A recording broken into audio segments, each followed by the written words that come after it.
ঈদের দিন, কোরবানির দিন আল্লাহর কাছে সবচেয়ে প্রিয় আমল কোনটি বলেন না? প্রাণী জবাই করা। দ্বিতীয় হলো এই প্রাণীটা কিয়ামতের দিন পুরাটা নেকি হিসাবে আসবে। 3 নাম্বার, এই প্রাণীর রক্ত জমিনে পৌঁছবার আগেই কার কাছে পৌঁছে?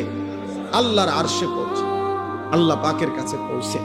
তাহলে কুরবানির মাধ্যমে এত দ্রুত গতিতে, এত শর্ট টাইমে বান্দা আল্লাহর কুরব, নৈকট্য হাসিল করে। এই জন্য এটারে কুরবান, এই জন্য এটারে কি বলে? কুরবান। এই জন্য নবী সাল্লাল্লাহু আলাইহি সাল্লাম বলেন, ফাতিবু বিহা নাফসান। এই হাদিসের শেষ শব্দ, অতএব তোমরা খুশি খুশি দিলে কোরবানি করো। কি দিলে? খুশি খুশি। আরো 5,000 টাকা বাড়ায় নাও, আরো 10,000 টাকা বাড়ায় নাও, হ্যাঁ আরো 2,000 টাকা বেশি দাও। যেমনি সুন্দর হয়, যেমনি সুন্দর হয়, খুশি খুশি দিলে।